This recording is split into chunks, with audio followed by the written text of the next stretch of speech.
Bienvenue! Devant moi se trouve un Poco F8 Ultra et aujourd'hui je vais vous montrer comment prendre une capture d'écran sur cet appareil.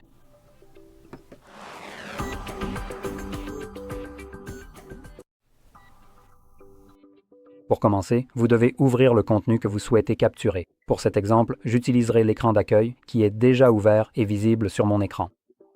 Maintenant, lorsque votre contenu est prêt à être capturé, c'est-à-dire ouvert et visible, vous pouvez prendre une capture d'écran de deux manières différentes. Utilisez simplement la méthode qui vous semble la plus facile.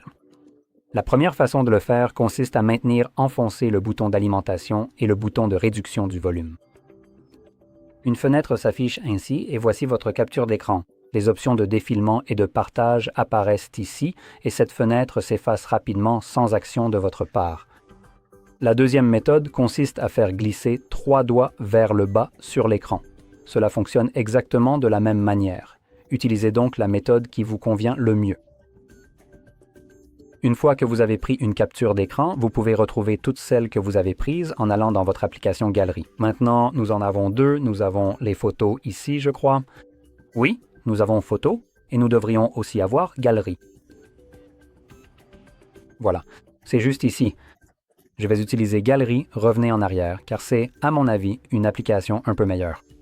C'est celle qui a été créée par Xiaomi eux-mêmes et vous allez voir dans un instant pourquoi je la préfère, surtout pour les captures d'écran et les enregistrements d'écran. Donc pour commencer, lorsque vous l'ouvrez, vous pouvez voir vos captures d'écran ici. Donc voici celle que j'ai prise, mais vous pouvez aussi voir toutes les photos et tout le reste qui se trouve sur votre appareil. Ce n'est pas la façon la plus optimale de retrouver tout ce que vous cherchez, car c'est littéralement mélangé avec tous les autres contenus multimédia présents sur votre appareil.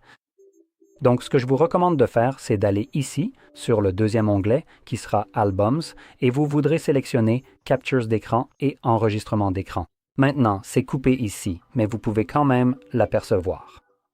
Et nous devrions, je crois, pouvoir cliquer dessus. Finalement, non. Ça ne nous donne pas le nom complet, mais on voit écrit Captures d'écran. En cliquant dessus, vous pouvez voir le nom complet, Captures d'écran et Enregistrement. Peut-être pas le nom en entier, car c'est tronqué, mais on en voit davantage.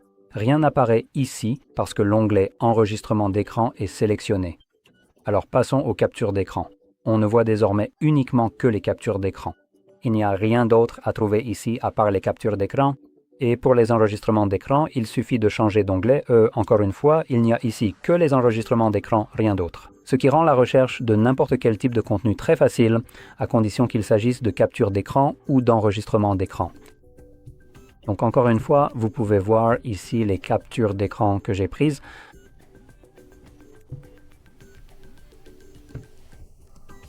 J'espère que cette vidéo vous a été utile. Si oui, n'oubliez pas de liker, vous abonner et merci d'avoir regardé.